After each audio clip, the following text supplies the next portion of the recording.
going to read a tract that I wrote entitled The Depravity of Man. And God saw that the wickedness of man was great in the earth, and that every imagination of the thoughts of his heart was only evil continually. Genesis 6, verse 5. For the imagination of man's heart is evil from his youth. Genesis 8, verse 21.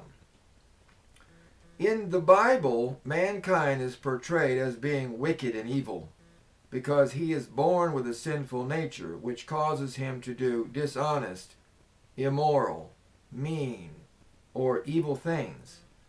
This has been termed original sin that was inherited from our first parents, Adam and Eve. This means that we are disposed to do bad or evil things more than to do good and kind things.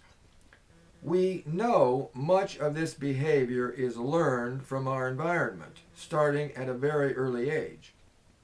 It is true that we have inherited certain traits, emotions, or a disposition that is not pleasant but negative. None of us were able to choose who our parents were or what type of an environment we were raised in. How can we be held responsible for our race, creed, color, or nationality? Even our behavior and actions are something that we had little to do with, as it was shaped by our environment. We know that our genetic makeup affects our appearance and health, mental abilities, and emotions. We are woefully ignorant of what is good for us, and so often suffer the consequences or results of our bad choices, actions, or inaction. The knowledge of what is good or best to do is sorely lacking and has given way to what is bad or evil. These bad or evil traits and actions must be discouraged and not reinforced as we are growing up. It is interesting to note that responsible parents attempt to shield their children from bad influences such as cursing, dirty jokes, nudity, immoral acts, violence, illegal drugs, tobacco, and alcohol. The movies, videos, photos, or images that show nudity, immorality, violence, and criminal acts are censored so that children are kept away from these bad influences or shameful actions. This is done because it is believed that evil corrupts children and robs them of their innocence. The corruption of innocence or the perversion of youth is seen as the major reason for the social ills of a nation. And as each successive generation becomes more and more accustomed to these evils, there is no longer any force for good. If all this is true, then why aren't parents, church leaders, communities, and governments doing a better job of policing or guarding youth? The freedom allowed to adults in this country is destroying it, because this evil can no longer be kept from view. Wickedness is literally thrown in our faces. Our eyes and ears are immersed in it. Evil is all around us. How can we hope to continue as a country, a nation, a city, a town, a community, or a family if we continue to allow this gross perversion to engulf us and our children? We must regain our sanity and decency and return our youth to innocence. The Bible states that evil communication or association corrupts good manners or behavior. Be not deceived. Evil communications corrupt good manners. Awake to righteousness and sin not, for some have not the knowledge of God. I speak this to your shame. 1 Corinthians chapter 15, verses 33 and 34.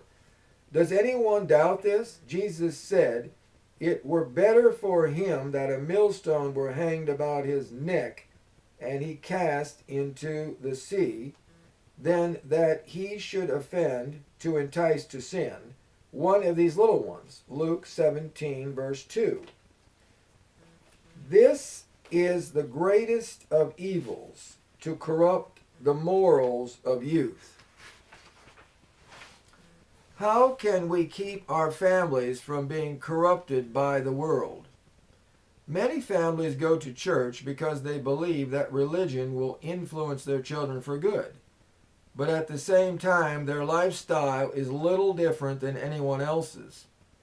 You may involve your family in outdoor activities, sports, agriculture, reading good books, music, or intellectual pursuits, but none of these things will guarantee that your child will become good or godly. If you are not interested in a godly or holy lifestyle yourself, do not expect your children to be either. If you only want them to be successful in this life and then go to heaven, you must not be aware of the cost and duty of being a Christian.